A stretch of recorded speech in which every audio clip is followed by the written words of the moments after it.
That's the question I want to ask all my dancers. Yeah. What is your plan?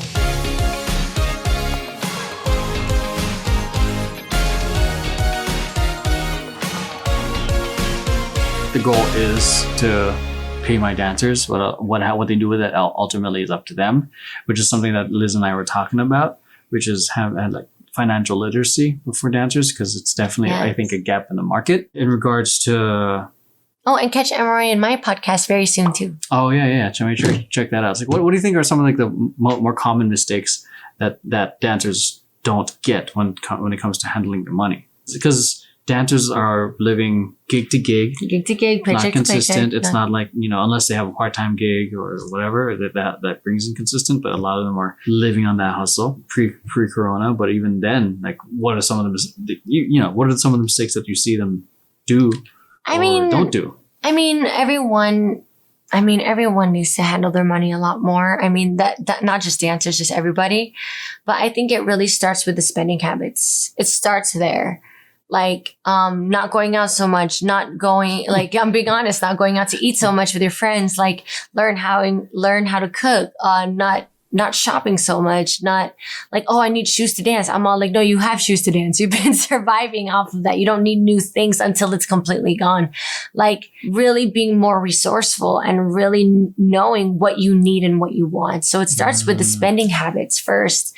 And then here's another thing that I really want to share to the whole world is that, like, yes, know and learn about not just where you're spending your money and not just how you're budgeting your money, but where you are putting your money. And you really need to be careful and educate yourself with money. And that's the one thing that me and my husband really wanted to do was, if we were to earn more money, even though we're blessed to where we are, we're educating dancers or college students, and he's doing physical therapy. We are great with money and we are blessed with money and we know what to do with our money. But the one thing that we wished we did back in our 20s or even in our teens, I'm being honest, is to really value it a lot more. Yeah. Learn about the 401k, learn about the Roth IRA, learn about like tax-free taxes, the different accounts that they offer. Yes, it sounds boring and you're like, yo, I'm not going to need this, but I'm all like,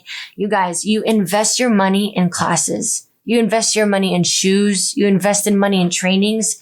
You invest in so much money just for the choreographer to notice you. You have to learn where your money is going and learn to control where your money is going and take ownership of that money. And the one thing that I really want to share with dancers is you're going to constantly invest being that professional dancer. Mm-hmm. You're going to constantly invest. And yes, go for it. Invest.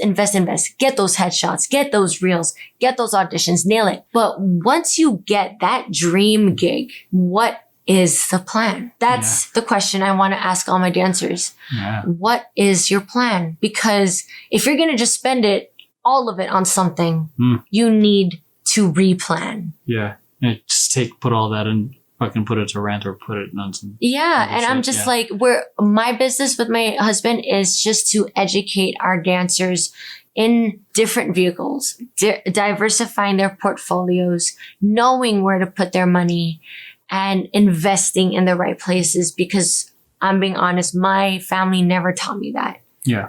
And the only advice, and it was useful advice, I will say this, was don't spend what you don't have. And they are absolutely right. But that's all they told me. When I'm like, there's a strategy to it. There's a game to it.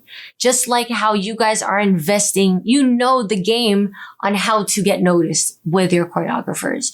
The game on how to invest in getting those headshots and getting those reels to get noticed, to promote yourself as a dancer. Yeah. It's the same thing with finances. It's the same exact thing. And my husband and I just want to create that safe space for all of you dancers to discuss finances, because you will get there.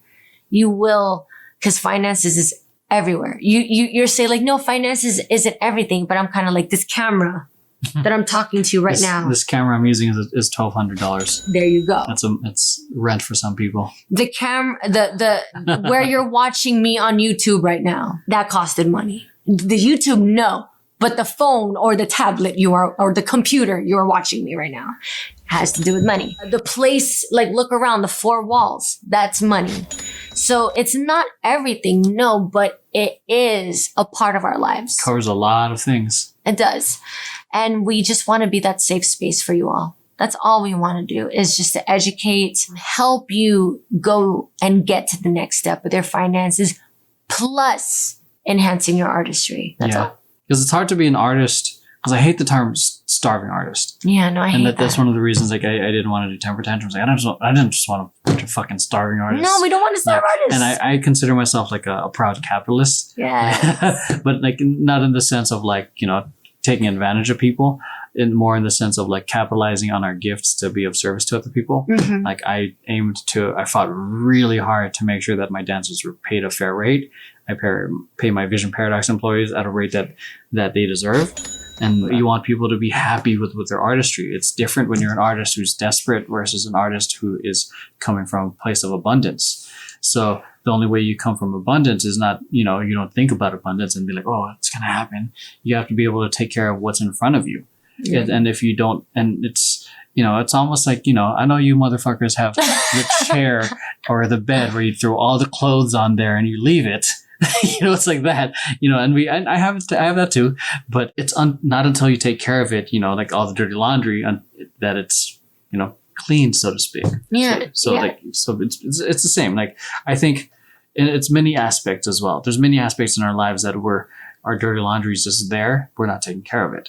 So finances, I think, is just one domain of life. Obviously, personal health is one of it. Family, loved ones, mental health. Mm-hmm. There's a lot of aspects. It's going to be different for everyone. Amen. But it's definitely everything at least needs to be maintained or at least acknowledged. And I do go by this quote by Ed Milet that is really good, like really well known in our financial business. But he mentioned that like that normal quote that everyone says, like, don't work harder, work smarter. But he actually said he didn't believe in that. And I'm like, oh my God, so what does he believe in? He said like, yes, work smarter, but also work harder. And I'm like, oh, I like that. Well, it's because like you need to be smart with your money. You need to be a smart dancer whenever you guys are on that audition. You have to be smart with your finances and whatever it is that you're going to be prepared for life. You have to prepare yourselves mentally, physically, and emotionally. That's just working smarter. But harder is because you're passionate about it. You want that job. This is something that you want to do for the rest of your life. Mm. And don't get me wrong, even though I'm adding this avenue of finances, I didn't give up on dance ever. I will never give up on dance. That's my first love. And and that's going to be my number one passion before finances. This is just like I said, we just want to be this bridge to create the safe space that like, hey, we are here for you if you need absolutely any help because we've been through it. Yeah, I think to bounce off work smarter, not harder, or it's flipping it to work smart, then hard. It's the very same thing, being efficient versus being effective. Mm-hmm. A lot of people try to be efficient first before being effective. For example, if your job if you work in a kitchen is to wash dishes, and you're trying to become a head chef, mm-hmm. you don't get to the next level by washing dishes faster. No. Or your job is to be a choreographer, you don't get to that. It's not effective to always be taking classes because in that sense, you're always going to be a dancer. To be effective is to find the thing that moves the needle forward. So if you're working in a kitchen, working on the craft of cooking, so you can become a sous chef, or if you want to be a choreographer, choreograph every single day. So it's finding that. So that's working smarter. Then to be efficient is find what's effective and double it down. So if you're going to be effective choreographer, how can you be faster at putting out and creating output every single day? Because at the end of the day, as a choreographer, it's the choreography you put out. So can you do it once a week, twice a week, every single day? You increase your output, you increase your practice, you're effective and working harder at the same time. So be effective first before you are efficient. Let's go. So.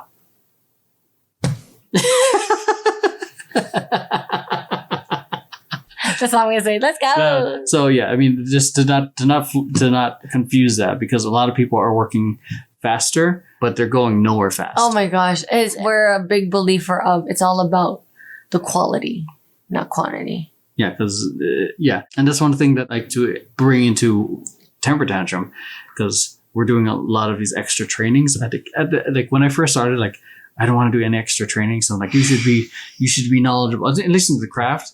But that doesn't mean like we're close to adding additional trainings to better our company. Like if you want to bring someone to teach you guys a style, we'll do it. But we also want to add other things that will make them, I think, be not just a well-rounded dancer, but a well-rounded individual. Yes. Because like at the end of the day, like again, this goes back to me like, oh, I want to pay my dancers, but what they do with that money is up to them. I don't want to end up paying dancers, say I'm paying them $1,500 a month and they're still fucking broke. What's the point of that then? So that's the point of it, like of having to teach them like how to handle their money. Because I know people who are earning some pretty good money, but fucking have shit spending habits. Yeah.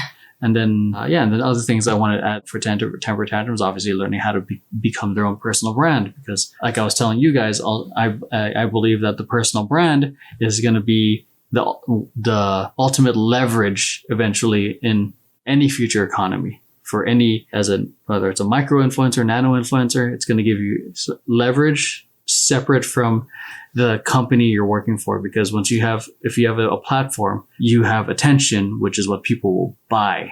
So, which is what I'm trying to do with Temper Tantrum. Like my idea, and I don't know how often I've shared this. My idea is that everyone in Temper Tantrum is like a cast, like on Friends. Like, oh, that's a Joey.